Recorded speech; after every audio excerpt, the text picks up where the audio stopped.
So welcome to today's lecture on textures for dealing with medical images, and what we will be discussing is quite interesting in terms, because these are the first few elements you would be using for doing an actual image analysis.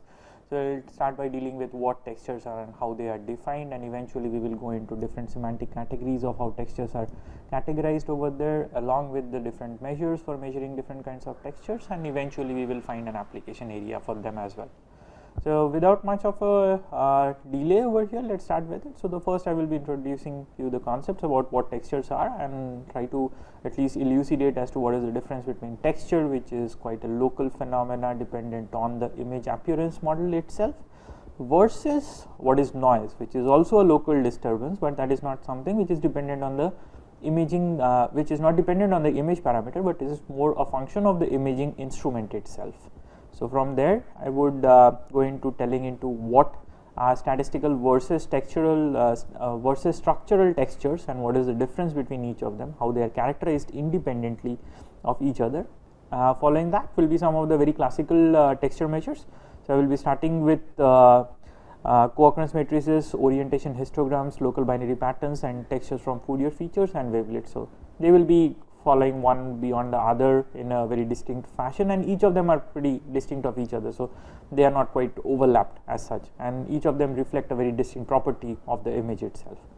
So let's come down to what they would mean. Say I am taking an MR image. This is a T1 structural MR of the brain, and if you look into this one over here, you would be able to see some of the gray matter in terms of the brain matter over here. You would see the nasal cavity over here, and from there you would see the oral cavity, and here you would be able to see some of your spines and the rear part of your neck. So the concept which comes down as to over here, if you look carefully into each of them, then you would see that locally they exhibit a different kind of a pattern, which is not just a distinct gray level. So all of them share almost a similar kind of gray levels, but then the amount of variation and how these variations happen locally is what makes it distinctly different from the others one over there. So if you are looking at a part of the brain over there, you would see that the kind of textures is where you have most of the part which is in white, and then in some parts you have these kind of black ridges, which are the ridges and folds within your brain over there. And then if you consider and compare it with the part of your neck, the rear part of it, then you would see that the amount of gray level intensity, the average intensity over there, is quite similar between each of them. But then what makes it distinctly different is this is more of a textureless, or something which is a very smoothened out area, whereas within the brain you would see that there are multiple number of folds kind of structures coming out over there. Now this is what is defined as texture, which is basically the local variation in intensity, and which is due to the tissue heterogeneity present over there. Now along with this one, you can contrast another particular behavior which is called as noise, and that is due to the uncertainty in the image sensing by the instrument. So if you zoom down much closer, so basically noise and textures, they in general appear at different scales of magnification. So while noise is something which would be corrupting each individual pixels over there, and there would be variations if you look into per pixel level basis, or much into closer into even at sub pixel levels over there. Whereas textures would be something which will be at a much more macro level, so you need a group of pixels coming down over there in order to understand local variations between pixels, such that you can characterize something called as a texture. Now let's go into a major part over there. One is that we did tell that your local variations in intensity is what will characterize a texture, but the point is that since we have already learned about different kind of imaging modalities, some of them where your sensing mechanism is also stochastic in nature. So stochastic in nature means where your intensity also keeps on varying if you are looking across time, or even on the local scale they would be varying. Now is there some sort of a distinct texture related to them as well, is a major question which we need to address at this point of time.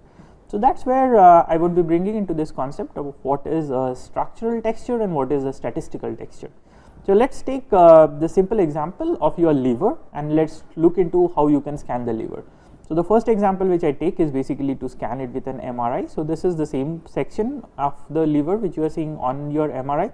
So there is a small lesion which we see over here. So they are not as of interest for this particular lecture, but eventually we would be dealing much more details into what these lesions are and why they are more important when we come down to the case studies on the 4th week. Now say that I also have the same image of the liver being done with an ultrasound. Okay.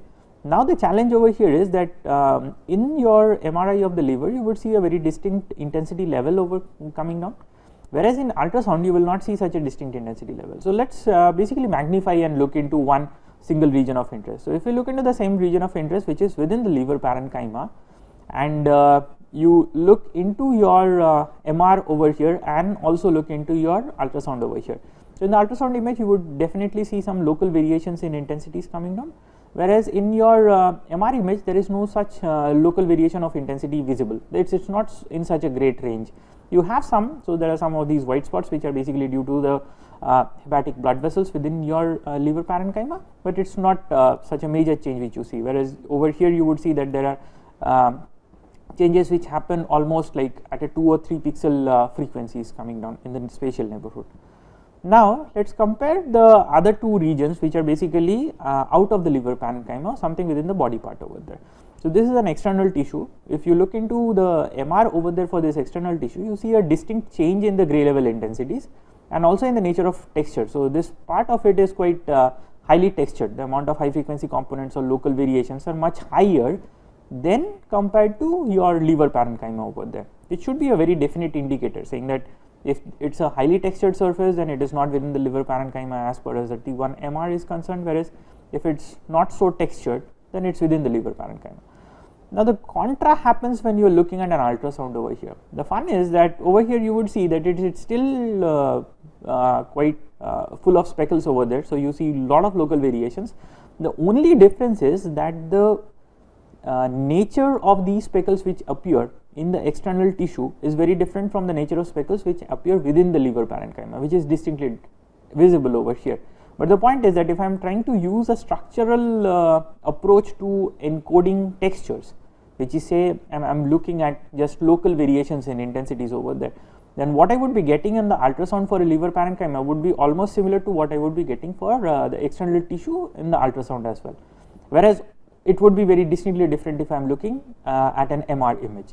Now this is where you need to be very careful about choosing what kind of a descriptor you are going to use when you are going to segregate for each of them. So descriptors for tissue characterization, these descriptors for segmentation problems, they are very much dependent on what kind of a modality you are using and what is the nature of local variations which distinctly guide that modality, whether you have a structural variation or whether you have a statistical variation on textures. And that brings us to the point that we need to very clearly understand as to what are the family in which we can define them. So if you look at textures, they are broadly classified as structural and statistical.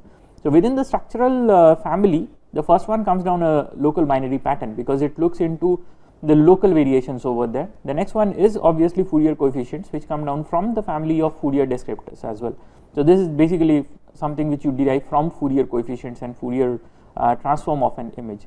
From there, the next one which comes is the wavelets coefficient and how these wavelets are used in order to define your textures. Now all of them are something which looks into the structure, the local structure and the variation across local structures. The other part of it, which is a statistical one, looks into the total statistics. So one of them is a orientation histogram, the other is called as a co-occurrence matrix. They basically rely on the probability of joint occurrences between two different kind of intensities coming over there. As we go into them, you will realize why this is called as a statistical measure and not actually a structural measure.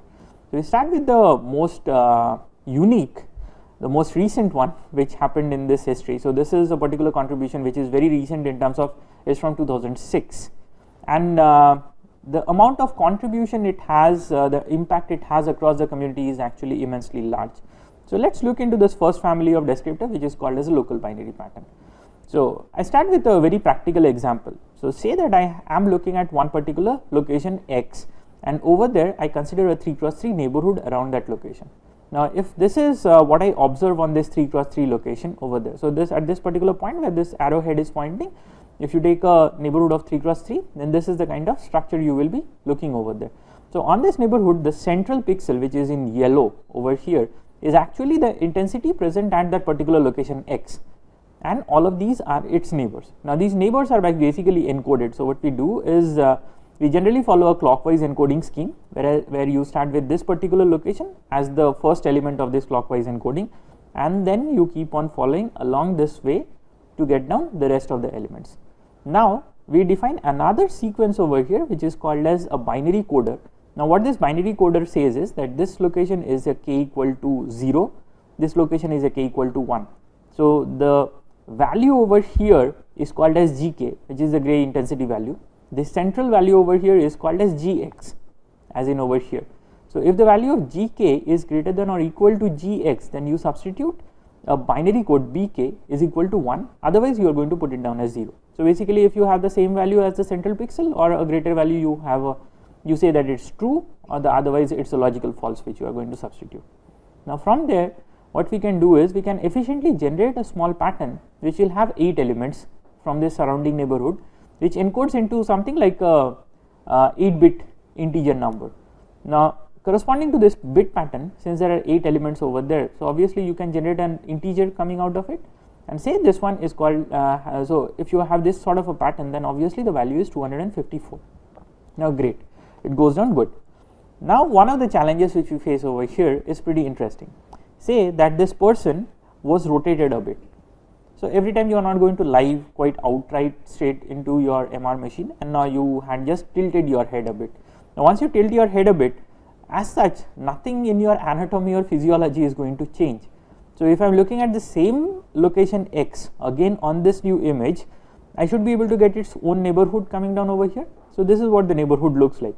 But now interestingly look over here that my k location for 0, which is this first location over here, now got replaced by this number called as 6 intensity. The next one got replaced by 10. So it's as if there has been a 45-degree tilt over here. So correspondingly, if I try to generate the binary code over there, this is what I would be getting now. Okay. Now this comes down to a value of 127. Now look into something quite interesting over here. You just tilted your head and the nature of texture which is supposed to come over here just varied.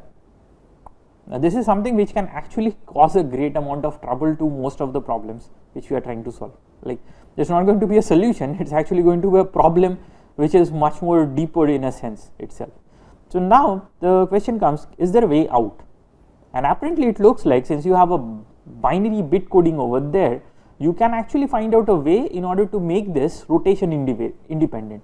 And how we do it is quite simple. So what you can do is that every time you get a byte code, whenever you are generating this bit pattern over here, you can actually do a circular shift.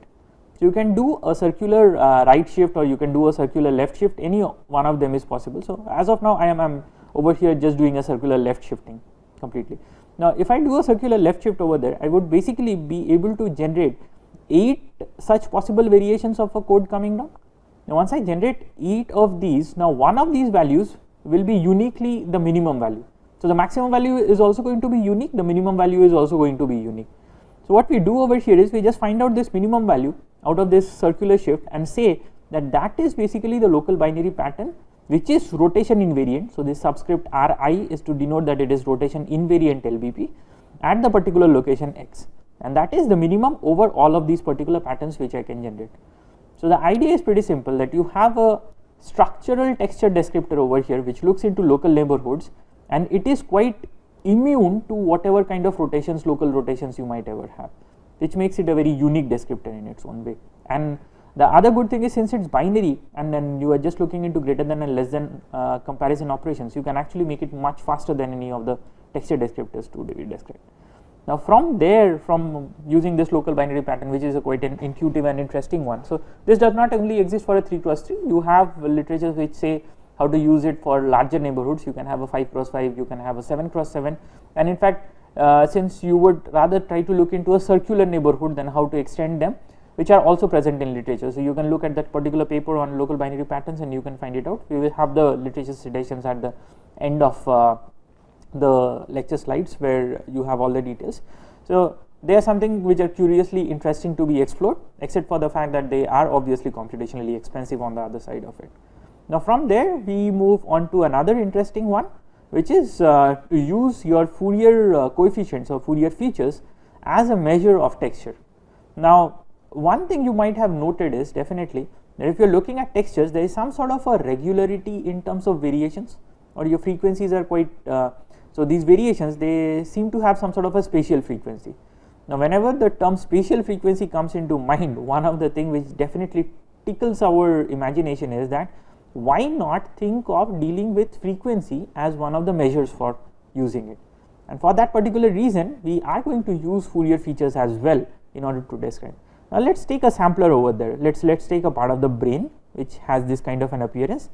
Let's take another sampler from this part which is just outside the brain and is one of the glands, and look into that. And let's take a part of our cavity within our mouth, so the oral cavity, and look into each of them. Now if you look at the frequencies over there, obviously the amount of folds and then the ways, the frequencies, they are quite distinctly different. There is some sort of a directed nature in this particular area, whereas over here it's quite undirected, but the local variations are at a much lower frequency. If you look over here, then these local variations are at a much higher frequency because they are very close to each other, whereas over here your local variations are at a much lower frequencies because they are very far apart from each other. Now from there what you can do is, basically if you look into the DFT of each of these images, you can take small patches over there. So that would effectively mean, in terms of your Fourier transform, something equivalent to a short time Fourier transform. Over here it will just be a short length Fourier transform, or a patch wise DFT which we call. And then you can actually define different filters, and these will just be some frequency band filters over there. Now in order to compute how to get these filters, the best way is basically take multiple of these patches from one area, and then you can take an average over all the DFT coefficients for all of those patches. Wherever you get your maxima locations, they are the most dominant frequency ranges, and accordingly you can define these blobs which are the pass regions, and everything else is a 0 over here. So you're just supposed to multiply that, take an inverse of the DFT, and then you would be getting a region on the image which just shows you this part where it matches that particular frequency. So this is quite an intuitive way of a very straightforward method for doing segmentation. The downside obviously is the computational complexity with the DFT, because that's in the order of a direct formation would be in the 4th order of the number of pixels you are taking down. Fast Fourier transform would be in the square of the log of square of the number of pixels you are taking down. So those computations are obviously a deterrent. Other than that, it's obviously a very good method for doing it if you have a lot of time in hand to spare in order to compute them. Now since we have described these features which are called as Fourier features and how to look into them, there is obviously something which we should be exploring much more detail, which is that now that I know that there is some aspect of spatial frequency involved in textures, then can I actually look into what spatial frequencies were generating those textures? So this is something similar to say a Fourier spectral decomposition or a Fourier series decomposition which you would be taking in case of a signal. Now say that you had a signal and then you had something, basically a square wave, and this is an experiment all of you would have done in your undergraduate basics over there. So which was basically find out the coefficients and the amplitude, coefficients are the amplitude, so find out the amplitude and the frequencies of all the sinusoids which can be used in order to synthesize this square wave.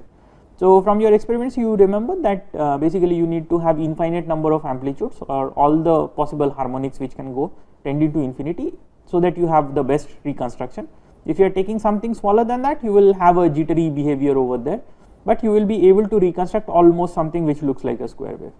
Now and interestingly, if you take any of these frequencies and start correlating it with this square wave over there, you will get a non-zero response, whereas you take a sub frequency in between these harmonics, you will generally get a zero correlation result over there.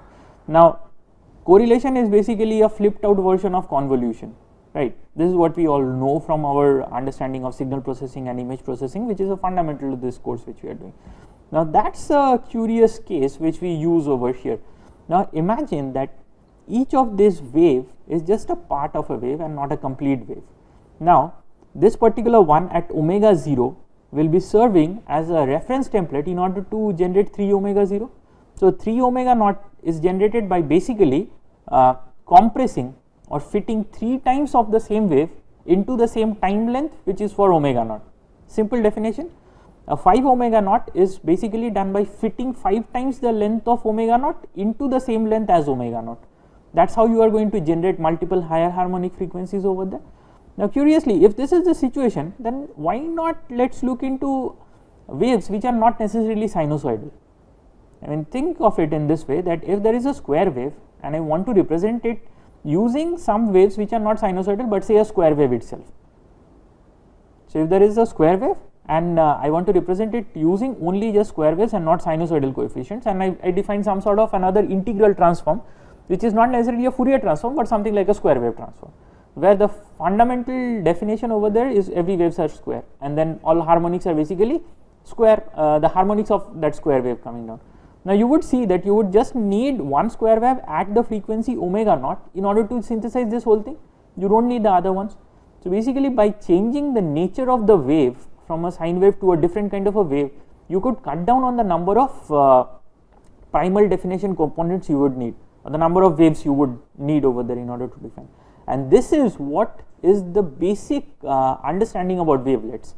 So wavelets are basically kind of structuring elements, or they are sort of waves which are not necessarily sinusoidal but of some other definite quantity. The way they are defined can also be mathematically represented very explicitly, and using these particular definitions you would be able to actually synthesize any sort of a structure over there.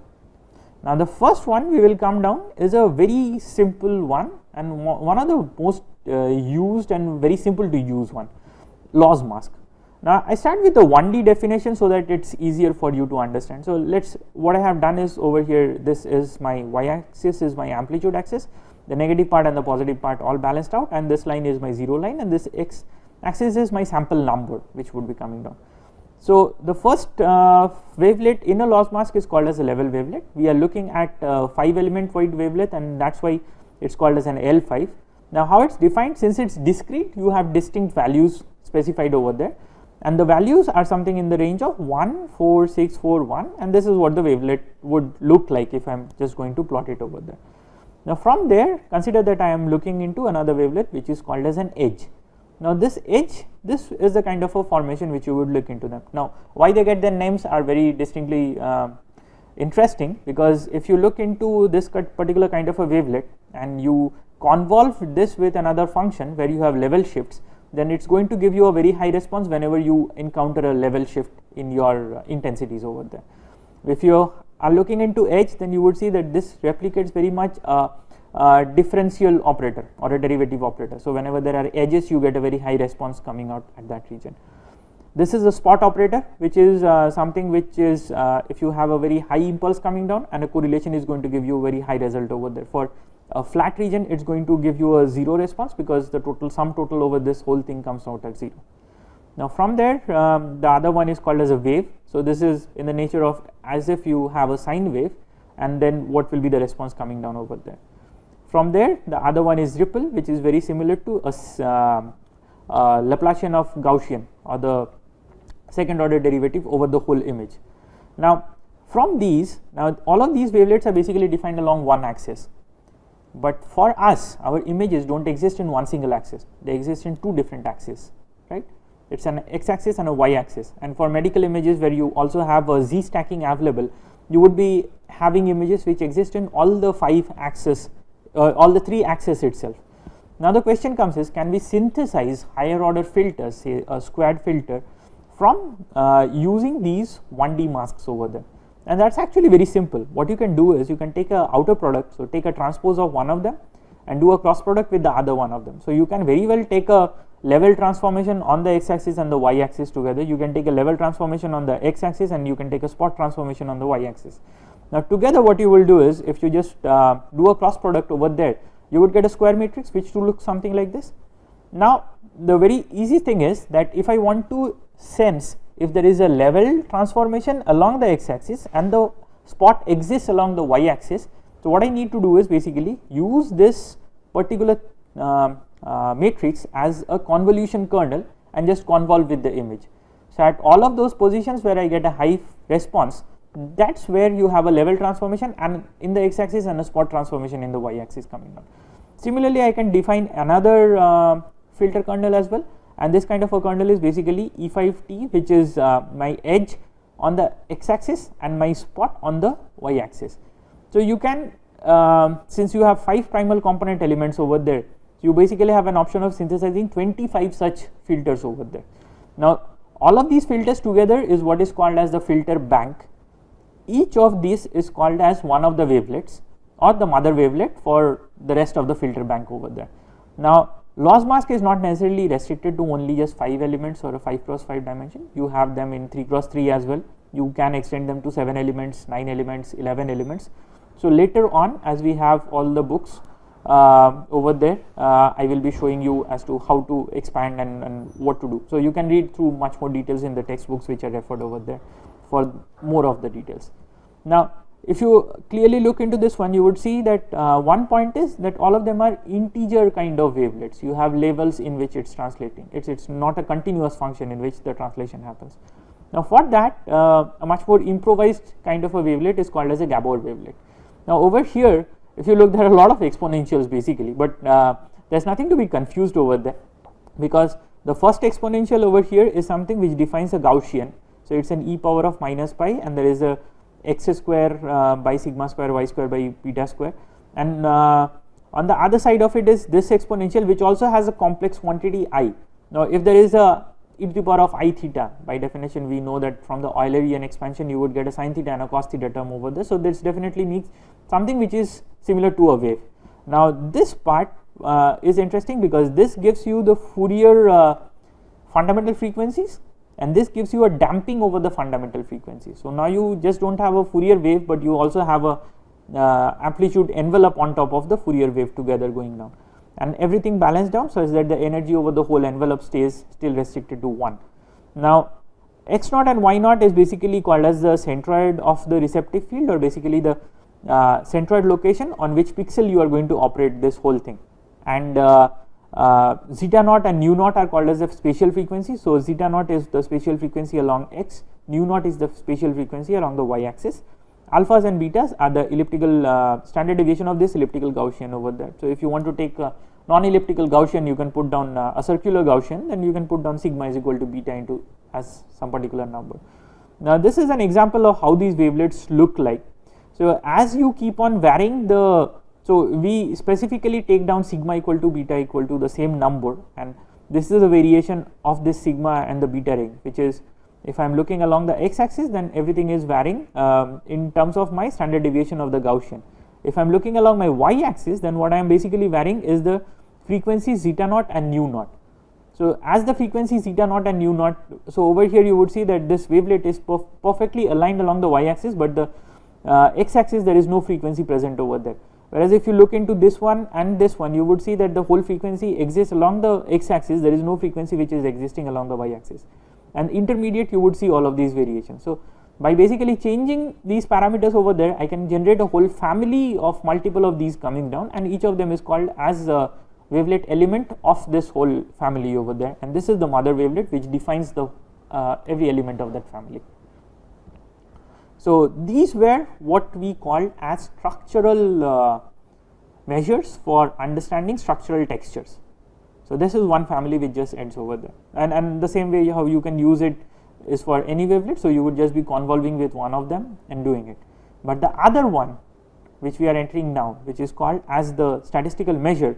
So first I will be dealing with co-occurrence matrices. This does not make use of anything from a linear space invariant system, or no concepts over there. There is no convolution involved or anything. Now this is purely something based on spot counting.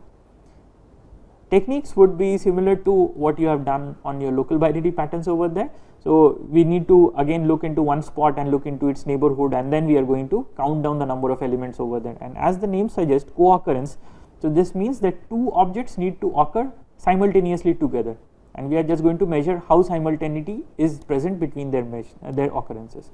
So let's look at one particular region, this small region over here. So this is a small 8 cross 8 region which I am looking down over here, and this is the kind of intensities which I would be seeing on this 8 cross 8 region. Now from there, let's take an operator which is called as a northeast 1 pixel pointing. So what that means is, basically if you are standing at one particular pixel location, say this particular location, you need to take an operator which will relate this particular pixel location to this location. So that's my northeast, and there's a 1 pixel. So say that if I use a 2 pixel northeast pointer, so that will be something I look at this pixel, and I'm going to look at what is the relation between this pixel and this pixel. And there is nothing to be included for this pixel or any other pixel over there. So that would be a northeast with 2 pixel. If I say that I am a north with 1 pixel, so it's basically look into this pixel and look into this pixel, their occurrence together. But remember one thing in mind, these operators are very much directive and direction sensitive. So if you have a north 1 pixel, which means from here I am looking over here, there is no way that I am going to look in the reverse down, because the reverse wave will basically be a south 1 pixel pointing operator over there. Now with this one, let's start how the whole thing is done. So how this matrix is defined is, first I will be looking into all the possible gray values. Now over here, if you look into this particular table, you would see that the intensity values exist in the range of 0 to 3. So definitely this is encoded in a 2-bit number, that's why you have just existing between 0 and 3. So we point down this particular side of it, which is all the rows are arranged at the first element which I am looking at, and this columns are arranged based on the second element to which it's pointing, and I am looking over there. Now let's start by counting. So if x is 0 and the pixel towards its northeast is also 0, and let's see how many of them are there. So you can distinctly count out that there are 6 of such occurring over there, so it gets filled up with 6. The next one is my central pixel is 0 and it's pointing to a northeast pixel which has a value of 1. Also interestingly find out that there are also 6 such combinations over there. Now for the next one, I have a central pixel of 0 and it points down to an intensity value of 2. So there are 2 such occurrences where you would be looking into it. For here we don't have any of them.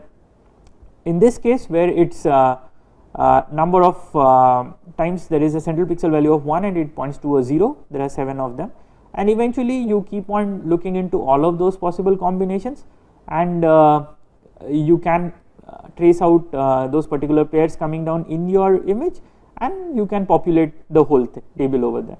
Now it might sometimes happen that most of your table will basically return down a 0 value over there, which is pretty common, and there is nothing to be worried about it. In fact, that's something where you can say that it will be textureless. So it will come down to the specific case when it's called as a textureless based on this one. So once you have done all of this, now what you can do is, this whole table is basically a 2D histogram which you have over there of co-occurrences. Now from a histogram I can definitely generate my probability map. Now the sum total of all the elements in this histogram is basically equal to 49. Now that also has a relation to this whole size of the image on which I am looking at. Now how this is defined as, see, if I am looking at a northeast pixel pointing down, so basically my all x locations, they can vary from here to here. This particular will not be taken into consider because I don't have a valid existence. So there are 7 such rows which can be taken care of, and if I vary along this axis, I will just get 7 such possible columns over which I can actually compute it out.